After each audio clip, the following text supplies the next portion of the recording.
할렐루야. 아멘. 아멘. 예배 자리에 나오신 모든 성도님들을 예수님의 이름으로 사랑하고 축복합니다. 아멘. 서로 인사해 볼까요? 예수님의 이름으로 사랑하고 축복합니다. 네. 네. 오늘 고린도전서 10장 14절에서 22절 말씀으로 은혜를 나누겠습니다. 말씀의 제목은 주의 식탁에 참여합시다 라는 말씀의 제목입니다. 우리는 보통 누구와 밥을 드십니까? 가족하고 밥을 먹습니다. 맞습니다. 가족과 함께 또 친구와 함께 사랑하는 사람과 함께 먹습니다.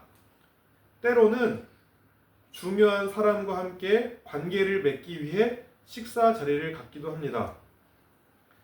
세계적인 투자자 워렌 버핏과 한 끼 식사를 하기 위해 경매가 열릴 때마다 수억, 수십억에 가까운 금액으로 낙찰이 됩니다. 그 사람과 한 끼 식사를 하기 위해서 수십억의 비용도 지불하는 것이죠. 왜 그렇습니까? 그것은 그냥 내 배를 먹기 위해 하는 게 아니라 그와 함께 식사하며 시간을 보내고 교제하며 그의 생각과 경험을 듣고 싶기 때문입니다. 이처럼 누군가 식탁에서 식사를 한다는 것은 단순히 배를 채우는 행위가 아닙니다. 함께 먹는다는 것은 관계를 의미합니다. 친밀함을 의미합니다. 그래서 우리나라에서는 식구라는 말이 먹을 식자의 입구자, 같은 밥을 먹는 사람이다 라는 뜻이 식구입니다. 이것은 가족을 의미하죠. 그만큼 같이 먹는다는 것은 함께 살아가는 공동체라고도 볼 수 있습니다.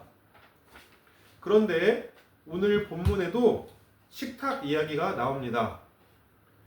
주의 식탁과 귀신의 식탁입니다. 사도 바울은 단순히 오늘 본문을 통해서 뭘 먹느냐 그것을 말하는 것이 아니라 누구와 교제하고 있는가, 누구에게 속해 있는가, 이것을 묻고 있는 것입니다. 오늘 본문 10장 말씀은 우상 숭배하지 말라는 말이 주된 메시지입니다. 오늘 본문의 배경은 그 고린도라는 도시에 우상 숭배가 가득했기 때문에 이러한 얘기를 하는 것입니다. 도시 곳곳에 신전이 있었습니다. 사람들은 여러 이방의 신들에게 제사를 드린 후 그 음식을 함께 먹었습니다. 그래서 바울은 오늘 본문을 통해서 우상 제사 의식에 참여하면서 먹는 것은 안 된다라고 합니다. 그것은 단순히 음식을 먹는 것이 아니라 우상에게 바쳐진 귀신과 교제하는 꼴이 되기 때문에 그렇다라는 것입니다. 함께 먹는다는 것은 그저 음식만 먹는 것이 아니라 그 대상과 교제하는 것을 의미합니다.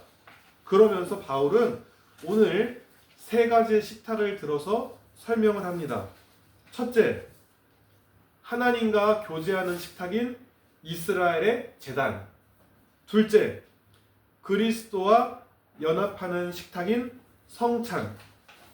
셋째, 영적으로 우상과 교제하는 식탁인 우상의 식탁, 우상의 제단을 말합니다. 오늘 18절에 육신을 따라 난 이스라엘을 보라. 제물을 먹는 자들이 제단에 참여하는 자들이 아니냐. 여기서 18절은 하나님의 식탁입니다. 옛날 구약 성막 시대에 성막에서 하나님께 드려지는 제물들이죠.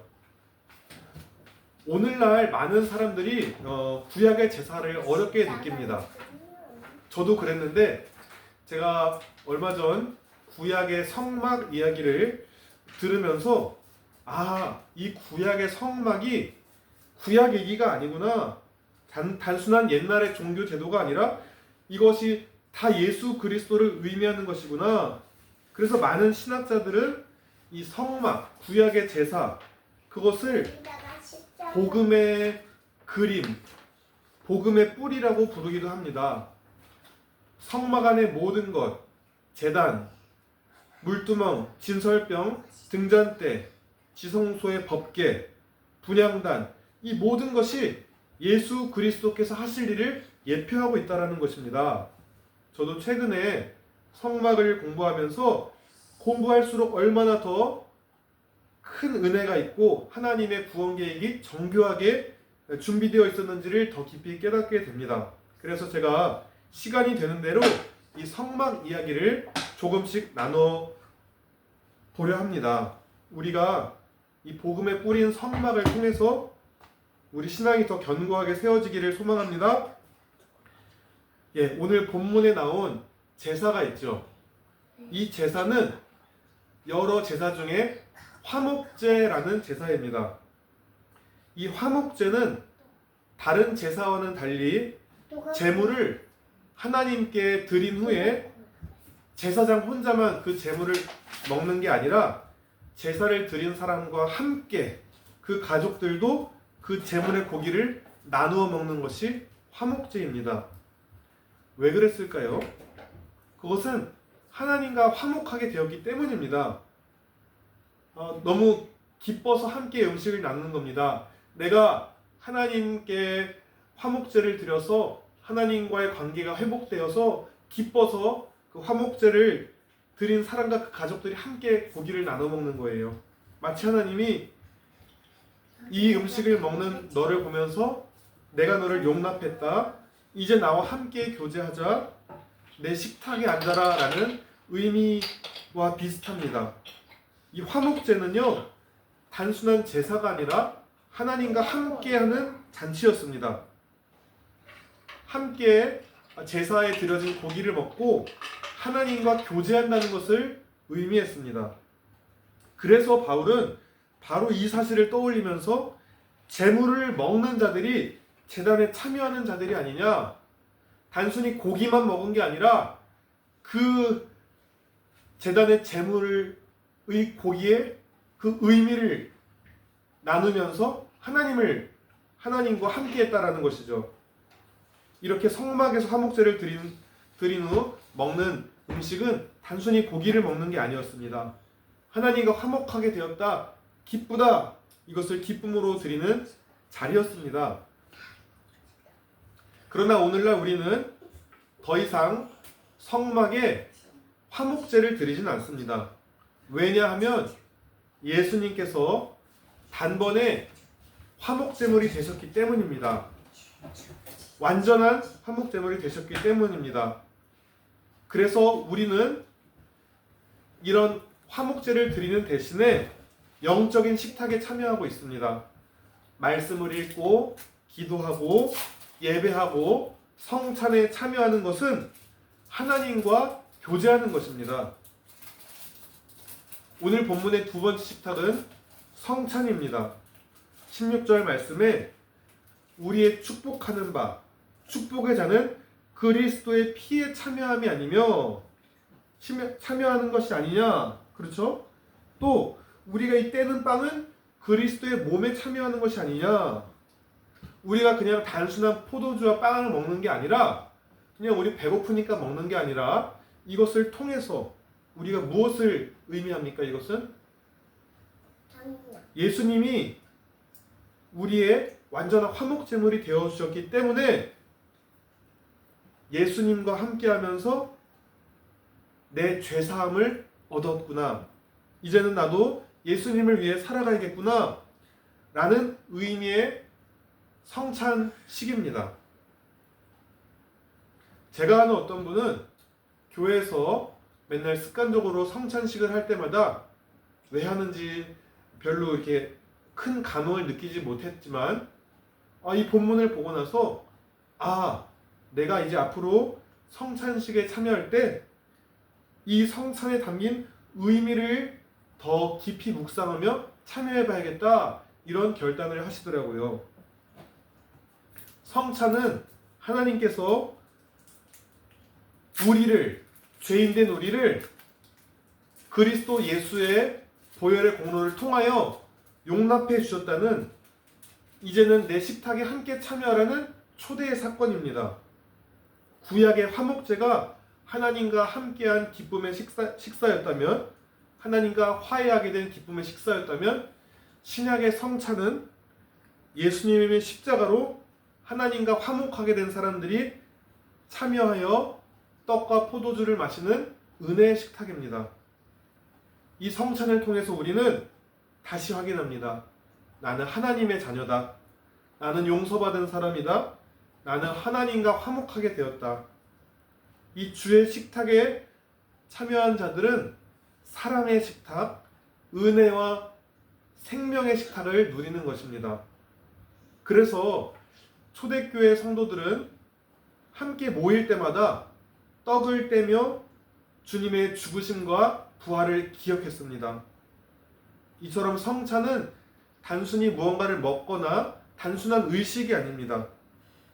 예수님의 십자가 사랑을 기억하며 하나님과 화목하게 된 은혜의 시간을 확인하는 시간이며, 성도들이 이제는 그리스도 안에서 한 몸임을 고백하는 시간입니다. 그러므로 교회가 성찬을 중요하게 여기는 이유가 여기에 있습니다. 성찬에 참여할 때마다 예수님께서 나를 위해 죽으셨다, 나를 위해 흘리신 살과 피가 있구나 라는 복음을 다시 듣게 됩니다. 또한 나는 이젠 혼자가 아니다, 그리스도의 몸된 교회의 지체이구나 라는 것을 다시 확인하게 됩니다.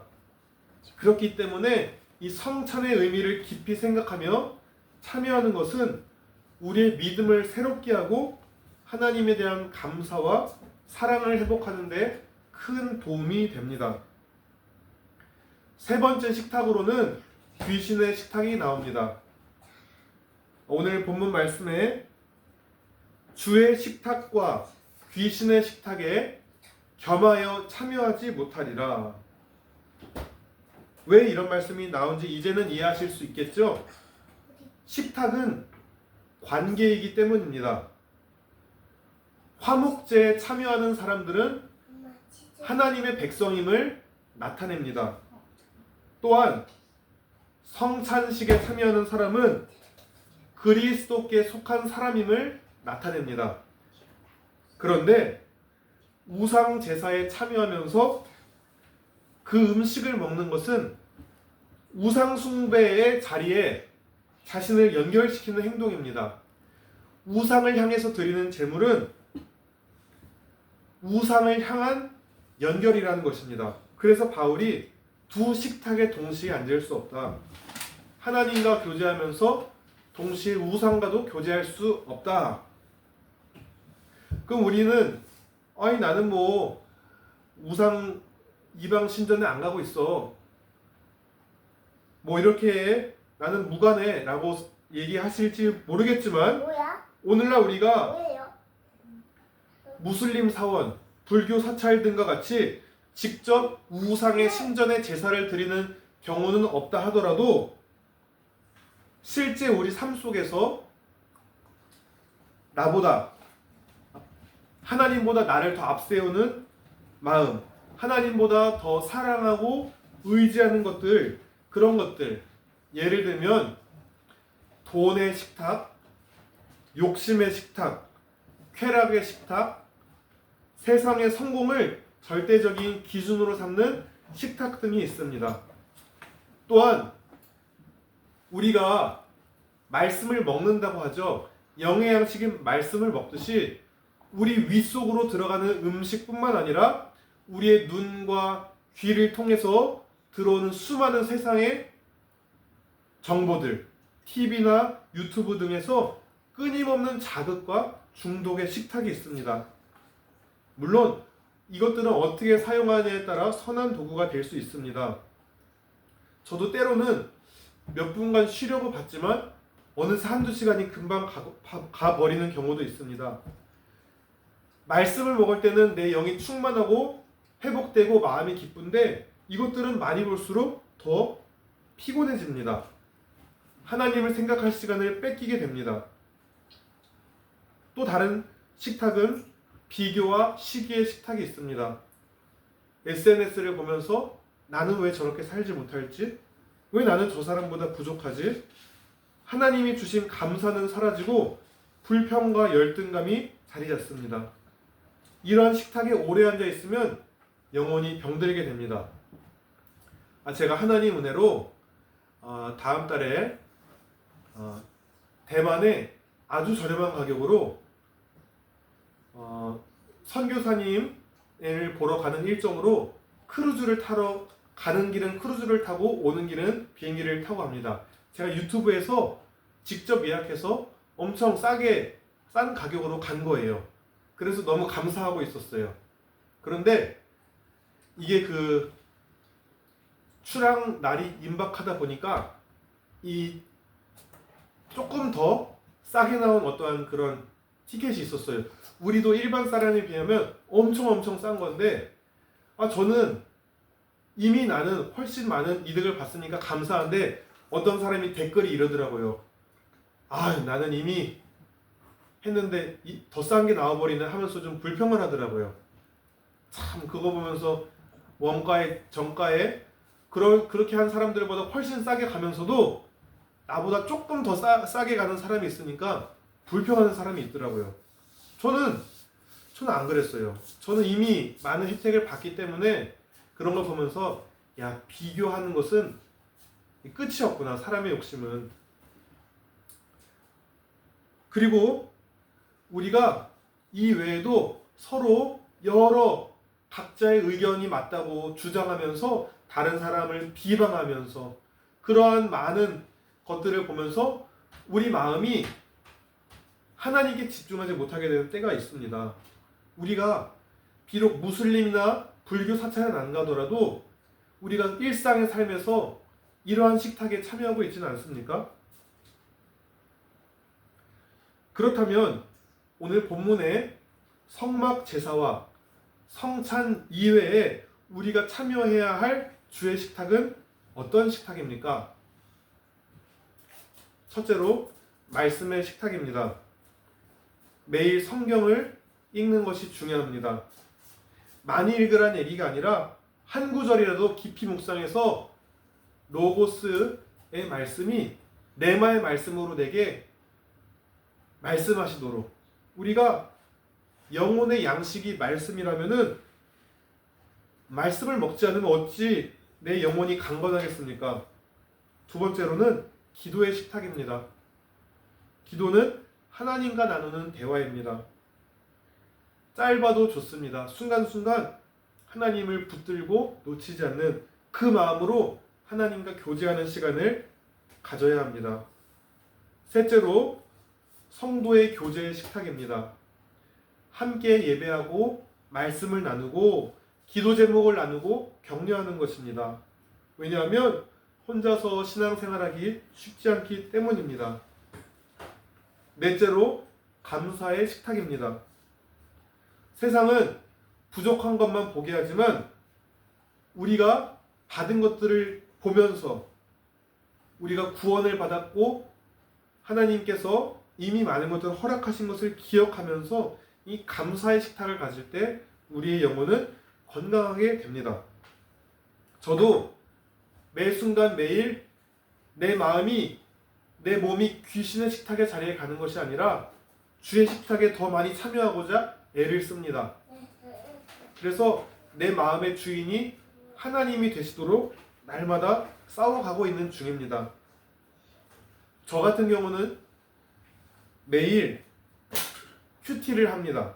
못할 때도 있습니다만 매일 큐티를 하고 영어로 월요일부터 금요일까지 정해진 영어 성경 구절을 쓰면서 암송하고 있습니다. 그리고 또 한 달에 한 번은 성경 전체의 중요한 구절들을 모아놓은 내용들을 소리내어 통독하는 시간을 가지고 있습니다. 또한 매주 금요일 목장 모임을 통해 함께 식사하며 감사와 기도 제목을 나누며 성도의 교제의 식탁을 가지고 있습니다. 물론 이렇게 하고자 해도 맨날 실천이 되는 것은 아닙니다만 이렇게 주의 식탁에 세상과 귀신의 식탁보다 이 주의 식탁의 자리에 더 참여하고자 애쓰는 이 과정을 통해서 저와 저희 가정과 그런 모든 부분이 영과 육이 강건해지고 지정의 모든 부분에서 주님과 함께하는 큰 유익이 있다는 것을 저는 체험하면서 살고 있습니다. 되어져가는 과정인 거죠. 내가 이미 되었다 함이 아니라 끝까지 그렇게 주님을 향해 닮아가는 과정이라고 생각합니다. 사람은요, 결국 자신이 먹는 것이 자신의 건강을 이루고 자신이 영적으로 먹는 것들이 자신의 영혼의 건강을 이뤄갑니다. 하나님의 식탁에 머무는 사람은 하나님을 닮아가고 세상의 식탁에 머무는 사람은 세상을 닮아갑니다. 하나님 오늘도 우리를 주의 식탁의 자리에 초대하십니다. 성경은 쭉 식탁의 얘기가 많이 나옵니다. 에덴 동산에서는 생명나무와 선악과가 있었고 예수님은 죄인들과 먹고 마시셨습니다. 교회는 성찬의 식탁을 가지고 있고요. 마지막에는 어린 양의 혼인잔치에서 우리가 주님과 함께 그렇게 식탁의 자리가 예비되어 있습니다. 하나님은 언제나 우리를 식탁의 자리로 초대하십니다. 계시록 3장 20절 말씀, 볼지어다 내가 문 밖에 서서 두드리노니 누구든지 내 음성을 듣고 문을 열면 내가 그에게로 들어가 그와 더불어 먹고 그는 나와 더불어 먹으리라. 여기서 먹는 게 실제 먹는 거가 될 수 있겠지만은 물론 예수님이 부활하신 후 생선도 드셨지만 그것보다 우리와 함께 영혼의 풍성함, 영혼의 생명수, 참된 떡, 참된 포도주를 먹고 마시며 우리와 함께 거하시겠다. 성전된 우리 가운데 우리 마음속에 자정하셔서 우리와 함께 살아가시겠다 이 말입니다. 그런데 이 식탁에는 누가 초대됩니까? 누구든지 계시록 3장 20절에 누구든지 내 음성을 듣고 문을 열면 내가 함께 먹겠다. 죄인들, 상처 입은 사람들, 실패한 사람들 누구든지 내 식탁에 참여할 수 있다. 네가 어떤 죄를 지었든 내가 너를 용서하였고 내가 너를 사랑한다. 나와 함께 와서 먹고 마시자꾸나. 오늘 본문은 단순히 우상 숭배를 경고하는 것뿐만 아니라 삶의 자리에서 어떤 식탁에 앉을까를 묻는 말씀입니다. 주의 식탁입니까? 세상의 가치관의 식탁? 귀신의 식탁입니까? 화목제의 식탁에서 이스라엘의 하나님과 함께 교제했던 그 식탁, 성찬의 식탁에서 예수님의 사랑을 누리는 성도들의 식탁, 그것처럼 우리도 날마다 주님의 식탁에 머무는 삶을 살아야 합니다. 세상이 주는 식탁은 잠시 만족을 줄 뿐입니다. 목말라서 먹어봤지만 짠 소금이 가득한 바닷물처럼 먹을수록 더 목마르고 갈증이 생깁니다. 참된 만족을 줄 수 없습니다. 그러나 주님이 주시는 식탁에서 누리는 음식들은 용서와 은혜와 평안과 영생이 있습니다. 우리 모두 귀신의 식탁이 아닌 주님의 식탁을 선택하는 저와 여러분 다 되시기를 예수님의 이름으로 축복하며 기도합니다. 아멘. 기도하시겠습니다. 하나님 아버지, 우리가 육신이 있어서 건강을 찾는 것에 많은 관심과 영양제들을 찾지만 우리가 진짜 우리의 영혼을 위해서 어떤 식탁의 자리에 가야 되는지 생각해 보게 되었습니다. 우리가 세상에서 우리 눈과 귀와 오감을 통해서 많은 정보들 가운데에 성령님, 그것이 우리 깊은 심령까지 침투하지 못하도록 주님 막아주시고 세상 가운데 살아가지만 주의 말씀으로 기도와 또 성도의 교제로 굳건하게 서서 또 하나님 하나님과 화목된 자로서 많은 이들을 아직 주님을 모르는 많은 이들에게 주님과 화목하게 하는 통로로 쓰임받는 우리 모두가 될 수 있도록 인도하여 주시옵소서. 감사드리며 예수 그리스도 이름으로 기도드렸습니다. 아멘.